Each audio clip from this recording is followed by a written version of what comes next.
корхонаи истеҳсоли маҳсулоти гӯштӣ ва ҳасибҳои ҷамъиятӣ дорои масъулияти маҳдуди акома 13 сентябри соли 2022 ба фаъолияти истеҳсолӣ оғоз кардааст.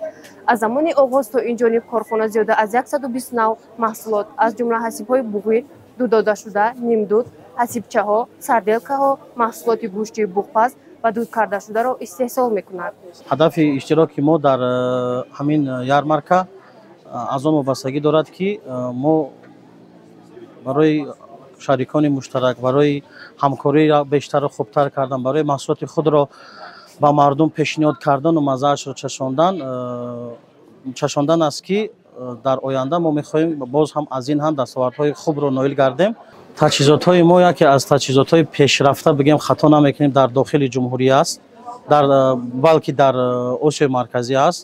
Дар омӯзиши бозор мо ҳама намуди маҳсулотро барои мизоҷ дастрас карда метавонем.